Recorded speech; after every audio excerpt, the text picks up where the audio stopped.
Hello children, on your demand I am posting this video on chapter 5 Mama and Big Business. Okay, so let's begin. This story is from a famous American biography. I hope you remember biography is the book which is written on the life of someone else by someone else. Okay, whereas autobiography is a book which is written by somebody on his or her own life. Okay, so Mama's bank account is a biography, okay, written by Catherine Forbes, on whom Catherine's character in the story is based. Originally from Norway, Catherine's people had settled in America. The book describes the different experiences that the family had in the country of their adoption in an entertaining manner. So we are going to read the story of Mama and Big Business. It is the business run by the mother of the central character Catherine. Okay, let's proceed. So here the narrator is Catherine. She says, I was helping out at Schiller and Son Druggists.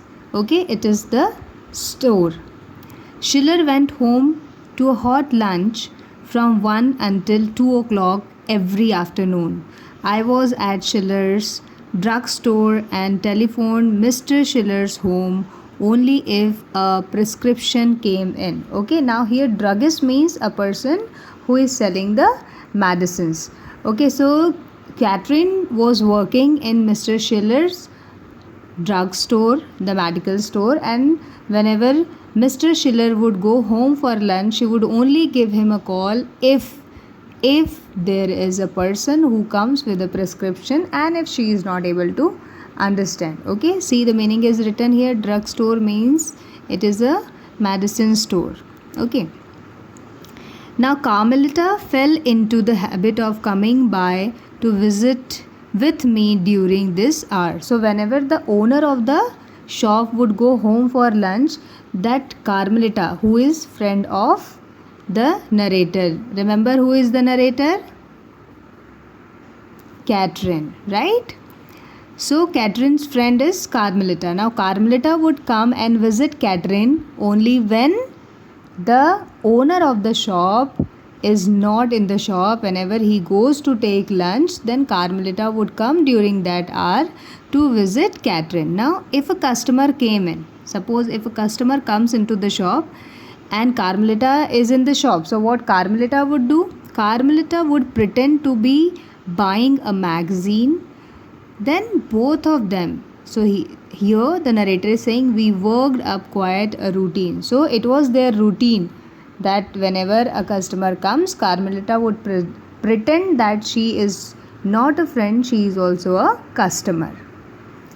Look through the racks again, madam, I would say to her in a business-like tone. Business-like tone, if it means Catherine would address Carmelita as if Carmelita is a customer. Perhaps you will find one you like better. I will be right back, madam, just as soon as I have waited on this customer. Okay? So Catherine would make other people believe that Carmelita is just any other customer, whereas Carmelita was her friend. When alone again, we would resume our conversation. So when there would be no customer, Carmelita and Catherine would again start behaving like their friendship again. Okay.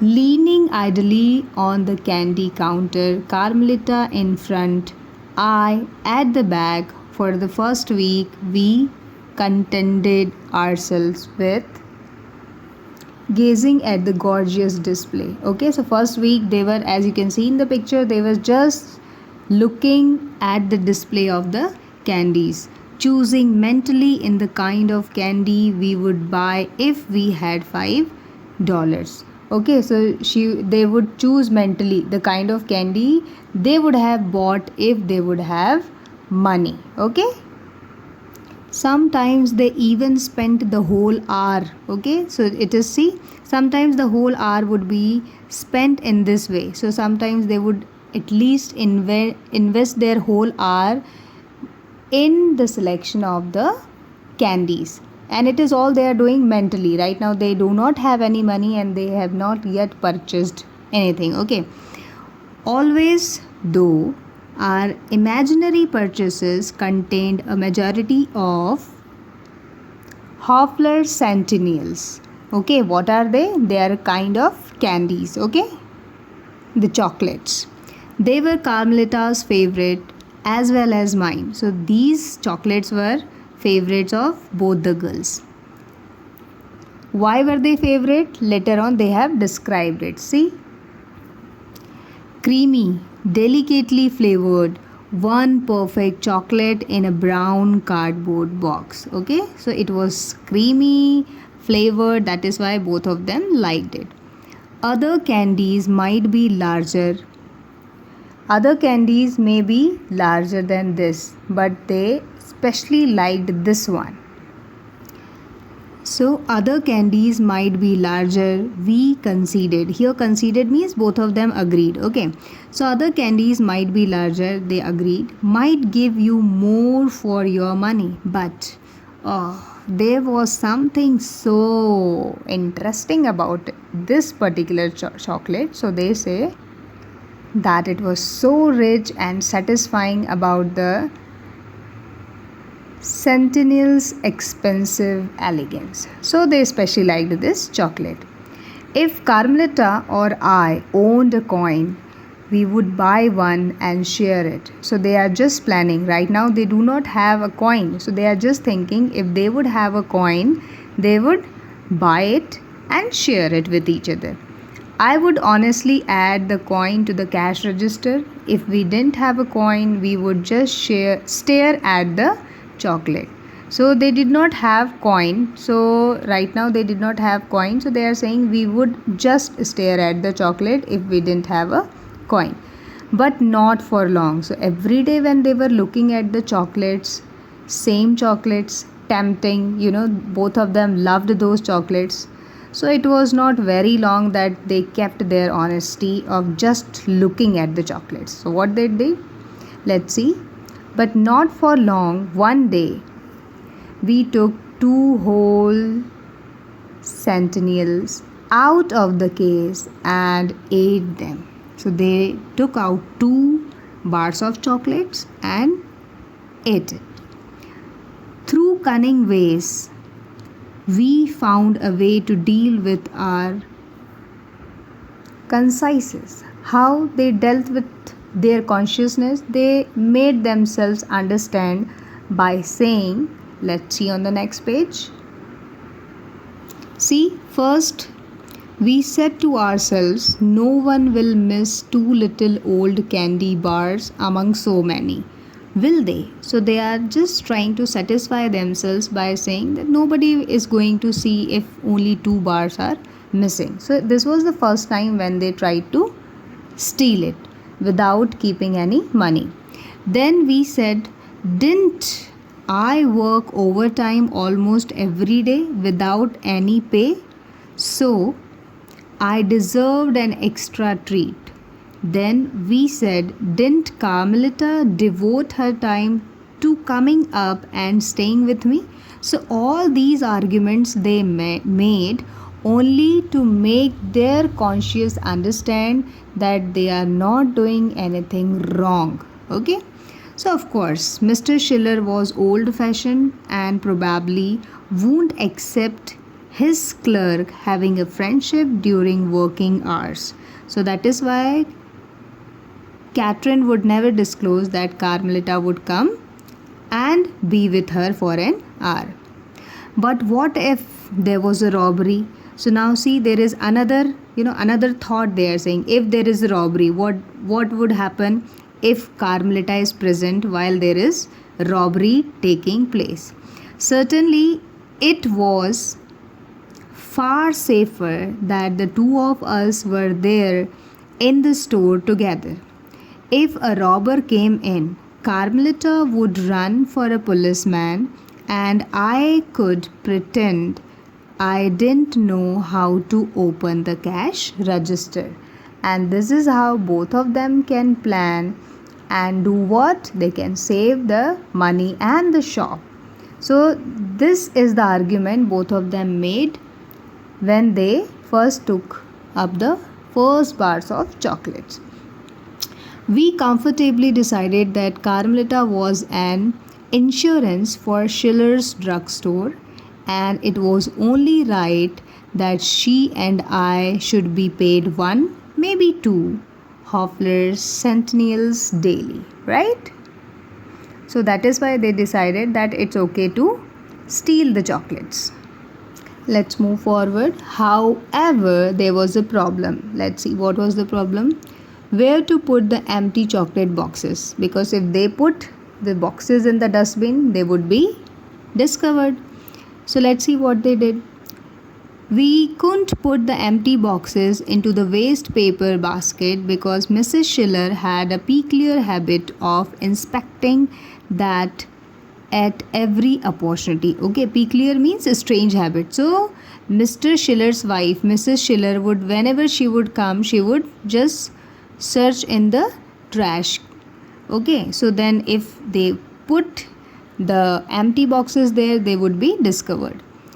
So what they did, here she says that we couldn't throw the boxes out into the street because Mr. Schiller swept the sidewalks in front of the store several times a day.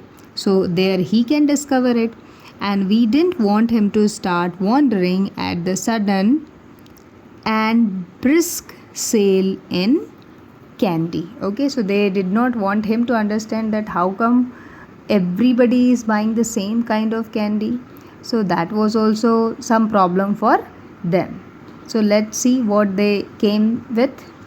So here she says that we finally solved the disposal problem by tossing the empty boxes up into the dark recesses over the big street window. Dark recess, that empty space over the window. Okay, so they decided to keep the empty boxes there for time being.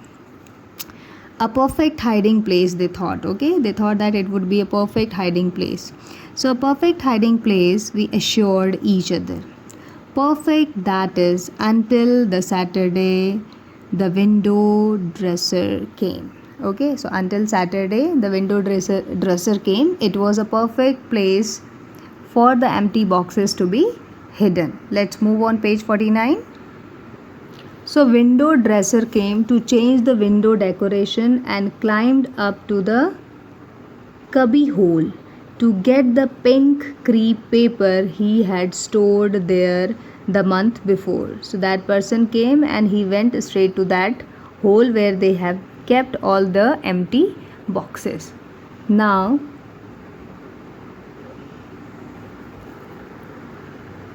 Catherine says, I heard him yell. What he was yelling? Mr. Schiller, what are you collecting these empty Hoffler boxes for? He began to toss them down one by one, some of them crumpled, some whole. Before my shocked eyes, there fell a cloud of empty candy boxes. So before Catherine could understand, she found all the boxes which she had hidden in the dark recesses. Okay, so what she did then? She says that I moaned softly. Oh, surely Carmelita and I had never in the world eaten that many. So she is thinking that we have not eaten so many chocolates. How come these many empty boxes? Once they have started stealing, and they made their conscience understand that they were not doing something wrong about it. So what happened? They start doing it every day, one by one, and that is how so many empty boxes were collected. Okay, I hope you are understanding. Let's move ahead. So when she saw all those empty boxes in front of her, what happened? She is saying, time stopped along with my heart while I watched the growing proof of my shame. So what was shame for them? That they have eaten the chocolate bars and hidden the empty boxes in the dark recesses. Now let's see. I looked up once at Mr. Schiller's surprised but still kind face. I swallowed noisily. Okay, she saw that Mr. Schiller was surprised, but still he was looking at her with a kind face. So she kept her feelings to herself only. Okay, he was about to speak, but some evil wind blew Mrs. Schiller in through the front door, and from then on, nobody else had a chance to speak. Okay, so she thought that Mr. Schiller would speak up something or maybe try to forgive her or something, but for her misfortune, Mrs. Schiller came into the shop. So now you can imagine what is the scene. Her tight little eyes understood the situation immediately. Her voice rose and fell in hurtful disapproval, and the ugly words made me shiver. No one ever had talked to me that like that. Okay, so ugly words, she wants to say that now Mrs. Schiller started scolding him or maybe started calling her a thief. Let's see what is that. Mrs. Schiller's most frequently used and mildest word was thief. Okay, so it was, she started calling her thief. She said I was a dirty, rotten, sneaking, low down thief that should be sent to the prison. Nobody in the world should ever trust me again. So all these harsh words were told by Mrs. Schiller, and she was scolding Catherine for the thing which she has done. Now Mrs. Schiller said so. She said so again and louder until, in pity for me, Mr. Schiller made her go to the back of the store. Okay, so Mr. Schiller started feeling bad and he told her to go to the back side of the store. Now he finally let me go and I rushed home to Mama. So when Catherine was permitted to go home, she ran to her home and she straight away she went to her mother, crying hopelessly, carrying the newspaper wrapped package of empty Hoffler boxes that Mrs. Schiller had ordered me to take to her. Okay, so Mrs. Schiller got so furious, so angry with Catherine that she told her to take all the empty chocolate boxes to her place and show it to her mother, so that she can tell her mother that Catherine has robbed them. It was some time before Mama could understand what I tried to tell her. She only said, "First, you must stop sobbing so, my Catherine." Okay, so the mother wanted the girl to stop crying. So she told her to stop sobbing. Okay, now her words were so loving that Catherine says that her words were so loving, I started crying again. Poor Mama, to have such a child as I, a thief. Okay, so Catherine was feeling bad that she has such a wonderful mother, but Catherine has done something wrong, and now she herself is calling herself a thief. Now Mama wet the towel by the sink and wiped my face, holding the coolness against my aching head. So when the mother wiped the face of her daughter, then she said, there now. And big girl though I was, she made me sit in her lap while she rocked me gently. Though she was a big girl, but she was being rocked by her mother. Haltingly, I told her of my crime. Haltingly means taking breaks and speaking. Okay, so Catherine told about her crime to her mother. And when I got to the part about Mrs. Schiller, she stopped rocking and just held me tight. Okay, so when Catherine started talking about what Mrs. Schiller said, The mother stopped rocking and she hugged her daughter tightly. I waited for Mama's answer. Mama could be strict, even stern, when we children had done wrong. I knew that I had sinned dreadfully, and now it was only right that I be punished. Mama stood up so quickly I almost fell. Okay, so she would understand that the mother was angry, but she is not yet getting why the mother was actually angry. Okay, so Mama stood up so quickly I almost fell. She walked over to the sink and took a drink of water. Her back was so straight, so rigid, I started to cry again. So when the mother heard all the words which were spoken to Catherine by Mrs. Schiller, the mother went very stiff. Let's move ahead. So here Catherine thought that the mother was angry with her. So she requested, "Oh please," I begged. "Please Mama, don't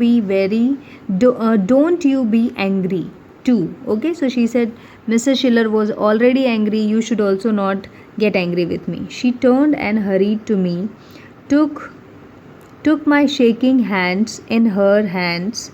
"Not with you, Catherine," and she is saying, now she is trying to comfort her daughter. She is saying, "Not with you," she said earnestly. It is with you too, but yes, that can wait. Now look at me, daughter." I looked into her quiet face and watched her mouth try to smile. So mother was trying to smile and trying to let her daughter understand what. Let's see.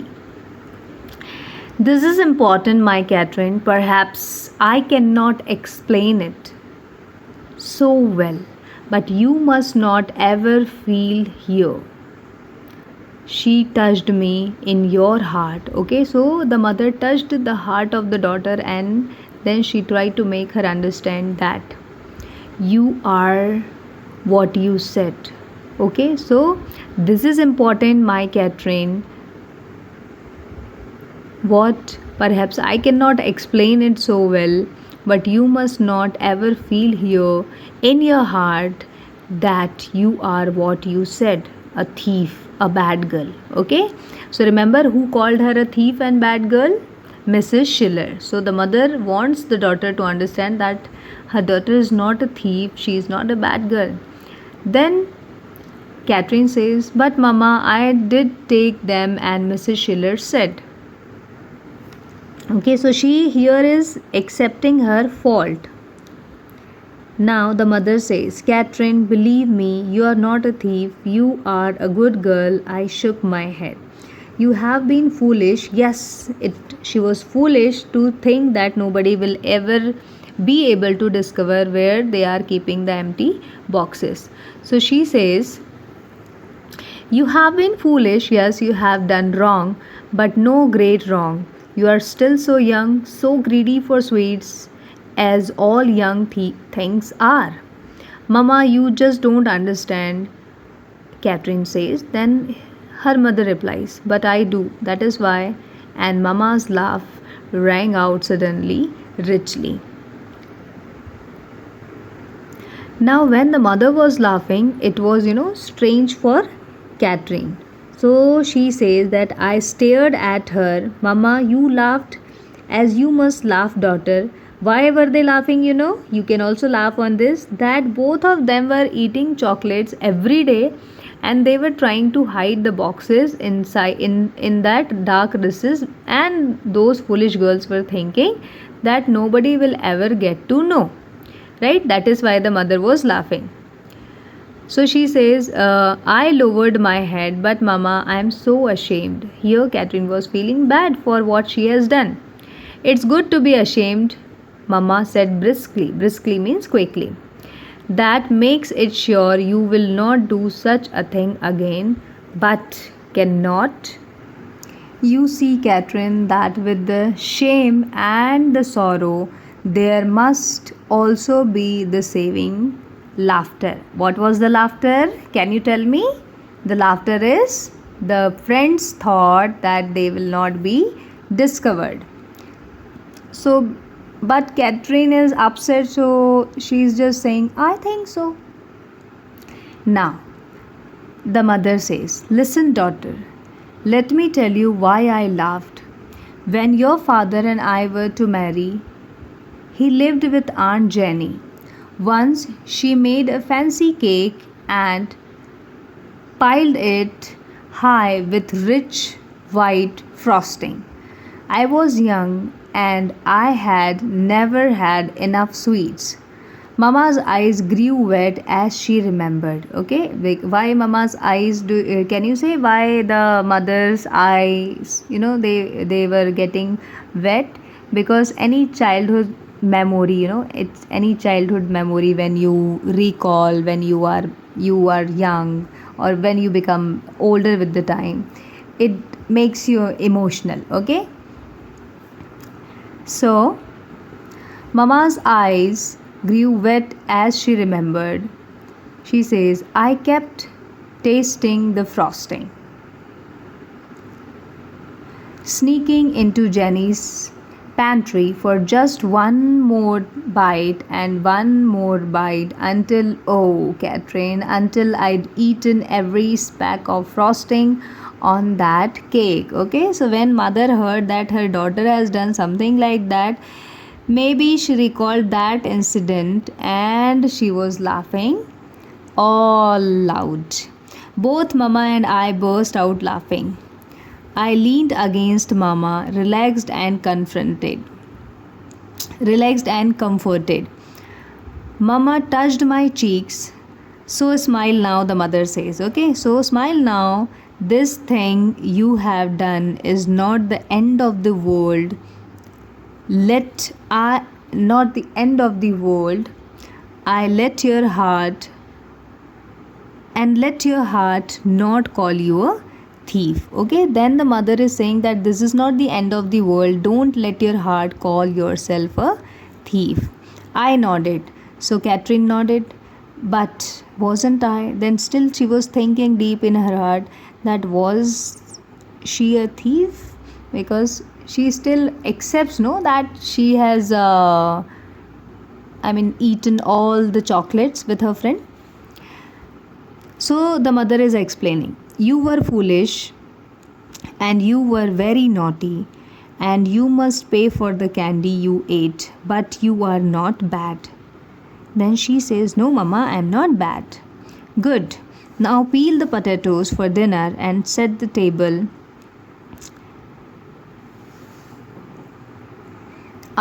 Then her mother's voice, from soft, it became little bit hardened, and she says, I have a call to make. And as she marched out of the door, she wasn't smiling anymore. Can you guess why the mother was not smiling? As far as I understand, maybe she is going to talk to Mrs. Schiller about this matter. Okay, so here the explanation of the chapter is over. In case you do not understand anything here, you can always ask me. Okay, you can comment and ask your questions. Try to find out the answers of the back exercises from the mid of the lesson only. And if you do not get any questions answered, you can text me the question and I'll give you the answer. Okay children, bye bye, happy learning.